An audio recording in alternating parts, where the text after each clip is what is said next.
ಹೊಸ ವರ್ಷ ಅಂದರೆ ಹೊಸ ರೆಸೊಲ್ಯೂಷನ್ಸ್ ಮತ್ತು ಸಿಕ್ಕಾಪಟ್ಟೆ ಹೊಸ plans, travelling, check list, gym membership, ಹೊಸ ಹಾಬಿ ಹೀಗೆ. ಹಾಗೆ ನ್ಯೂ ಇಯರಲ್ಲಿ ಏನೇ ಸ್ಟಾರ್ಟ್ ಮಾಡಬೇಕಾದ್ರೂ ರೆಸೊಲ್ಯೂಷನ್ ಅಂತ ಹೇಳಿದ ತಕ್ಷಣ ಜಿಂಕ್ಸ್ ಆಗೋಗುತ್ತೆ ಅಂತ ಕೂಡ ಕೆಲವರು ನಂಬ್ತಾರೆ. ಆದರೆ ಈ ವರ್ಷ ನಿಮ್ಮ ಲೈಫ್ನಲ್ಲಿ ಮೀನಿಂಗ್ಫುಲ್ ಫೈನಾನ್ಷಿಯಲ್ ಚೇಂಜಸ್ ಆಗುವಂತಹ ವರ್ಷ ಆಗಲಿ. ಇದನ್ನು ರಿಯಾಲಿಟಿ ಮಾಡೋಕ್ಕೆ ಕೆಲವು ಪ್ರಾಕ್ಟಿಕಲ್ ಮನಿ ಹ್ಯಾಬಿಟ್ಸ್ನ ಸ್ಟಾರ್ಟ್ ಮಾಡಬೇಕು ಅಷ್ಟೇ. ನಿಮ್ಮ ಇನ್ಕಮ್ ಮತ್ತು ಎಕ್ಸ್ಪೆನ್ಸಸ್ನ ಟ್ರ್ಯಾಕ್ ಮಾಡಿ. ಇದನ್ನು ಮಾಡೋಕ್ಕೆ ಪ್ಲೇಸ್ಟೋರ್ ಮತ್ತು ಆ್ಯಪ್ ಸ್ಟೋರಲ್ಲಿ ಸಾಕಷ್ಟು ಫ್ರೀ ಆ್ಯಪ್ಸ್ ಅವೈಲೇಬಲ್ ಇದೆ.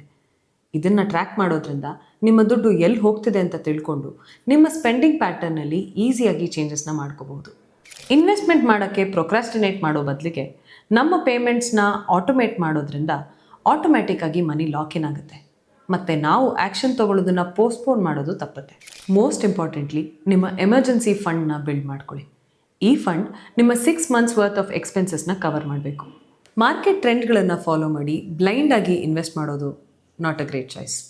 ಸೆಲ್ಫ್ ಮೆಡಿಕೇಷನ್ ಇಸ್ ಡೇಂಜರಸ್ ಅನ್ನೋ ಹಾಗೆ ಎಕ್ಸ್ಪರ್ಟ್ ಅಡ್ವೈಸ್ ಇಲ್ಲದೆ ಇನ್ವೆಸ್ಟ್ ಮಾಡೋದು ಕೂಡ ನಿಮ್ಮ ಪೋರ್ಟ್ಫೋಲಿಯೋಗೆ ಡೇಂಜರಸ್ ಆಗ್ಬೋದು. ಲಾಂಗ್ ಟರ್ಮ್ಗೆ ಇನ್ವೆಸ್ಟ್ ಮಾಡುವಾಗ ಮಾರ್ಕೆಟ್ ನಾಯ್ಸ್ನ ಅವಾಯ್ಡ್ ಮಾಡಿ ನಮ್ಮ ಗೋಲ್ಸ್ ಮೇಲೆ ಫೋಕಸ್ ಮಾಡೋದ್ರಿಂದ ನಮ್ಮ ರಿಟರ್ನ್ಸ್ ಕೂಡ ಕಾಂಪೌಂಡ್ ಆಗುತ್ತೆ ಮತ್ತು ಪ್ಯಾನಿಕ್ ಸೆಲ್ಲಿಂಗ್ ಮಾಡೋದನ್ನು ಅವಾಯ್ಡ್ ಮಾಡ್ಬೋದು. ಇಷ್ಟೇ ಸಿಂಪಲ್ ಬಟ್ ಪ್ರಾಕ್ಟಿಕಲ್ ಫೈನಾನ್ಷಿಯಲ್ ಹ್ಯಾಬಿಟ್ಸಿಂದ ಈ ವರ್ಷ ನಿಮ್ಮನ್ನು ನಿಮ್ಮ ಫೈನಾನ್ಷಿಯಲ್ ಗೋಲ್ಸ್ಗೆ ಇನ್ನೂ ಹತ್ತಿರ ಕರ್ಕೊಂಡು ಹೋಗಲಿ. ಮತ್ತು ಈ ಥರದ ಫೈನಾನ್ಷಿಯಲ್ ಹ್ಯಾಬಿಟ್ಸ್ನ ನೀವು ಫಾಲೋ ಮಾಡ್ತಿದ್ರೆ ಕಮೆಂಟ್ಸಲ್ಲಿ ನಮಗೆ ತಿಳಿಸಿ.